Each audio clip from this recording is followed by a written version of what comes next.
Alex, I spent half my Saturday watching a neighbor try to perform an exorcism on his SUV. Turns out, he just hadn't changed the oil since the last lunar eclipse. People treat engine oil like it's some kind of mystical suggestions, but it's really just the lifeblood keeping that mechanical heart from turning into a very expensive paperweight. An exorcism? Was there sage involved, or just a lot of colorful language? Honestly, I get why people put it off. You pull into one of those quick lube places, they start upselling you on cabin filters you didn't know existed, and suddenly a $30 job costs $100. It feels like a racket. It can be. But that's the beauty of doing it yourself. When you're the one under the chassis, you aren't just saving a few bucks, you're actually getting an intimate look at how your machine is holding up. Plus, you aren't using the bargain bin sludge those chain shops buy by the tanker. Okay, but for someone who considers mechanic work to be topping off the washer fluid, where do we actually start? Because crawling under 2 tons of steel with a wrench and a dream sounds like a great way to end up as a pancake. Safety first, or you'll be a flat-packed DIY project. You need to get that front end up. Ramps are the beginner's best friend. Just drive up and set the parking brake. If you're using a jack, you absolutely, under no circumstances, trust the hydraulics alone. You put jack stands under there. I've seen a floor jack fail like a tired lung, and you don't want to be the thing it exhales on. Right, jack stands are non-negotiable. I've heard you mention chalking the wheels too. Is that just a fancy way of saying put a brick behind the tire? Pretty much. A sturdy block of wood or a dedicated wheel chock behind the rear tires ensures the car doesn't decide to take a stroll while you're mid-drain. Once you're secure, you're looking for the drain plug. It's usually the low point on the oil pan. And here's where the fun starts. Getting that bolt off without bathing in 200-degree liquid. I'm guessing hot oil bath is one of those lessons you learned the hard way? Let's just say I once smelled like a deep fryer for a week. You want the engine warm so the oil flows like maple syrup, not cold molasses, but you don't want it just off the interstate hot. When you loosen that plug with your socket, do the last few turns by hand. Keep inward pressure on the bolt as you unscrew it, then yank it away fast. It's like pulling a Band-Aid, but with more potential for a mess. I can already see the oil slick spreading across my driveway. What about the filter? I've seen people use those giant claw-looking things to get them off.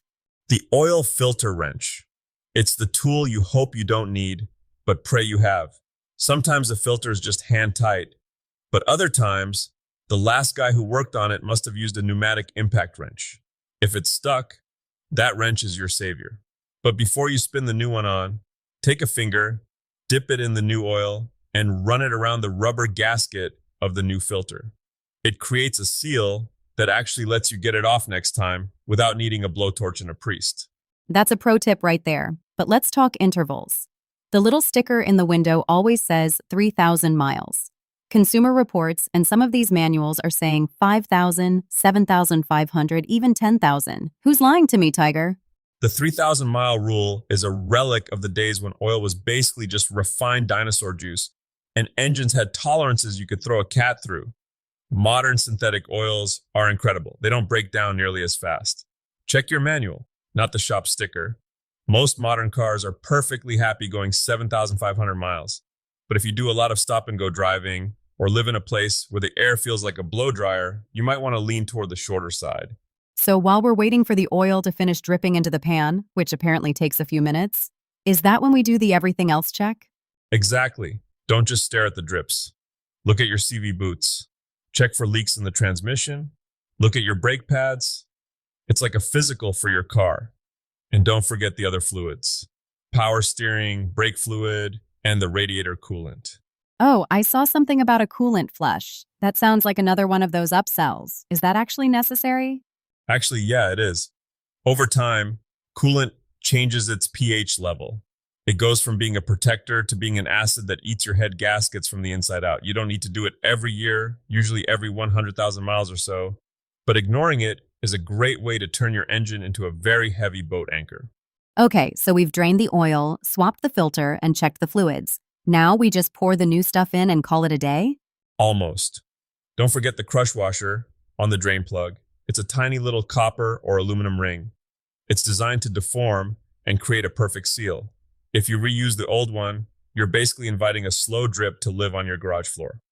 Replace it, torque the bolt down, not so tight you strip the threads, just snug plus a bit, and then fill her up. And then the satisfying part, starting the engine and watching the oil light go out. That's the moment of truth.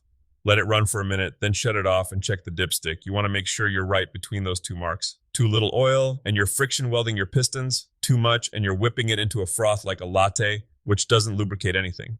It sounds like the biggest hurdle isn't the difficulty, it's just the fear of messing up something expensive. But hearing you break it down, it's really just a series of small, logical steps. It really is. A car is just a collection of bolts and fluids. If you treat it with a little respect and keep the grit out of the gears, it'll take you across the country and back. There's a certain pride in knowing that the machine humming under you is running smooth because you spent an hour getting your hands dirty. So, takeaway for the listeners: read the manual, get some jack stands, don't fear the grease, and for heaven's sake, replace the tiny copper washer. Precisely. Your car doesn't need a miracle.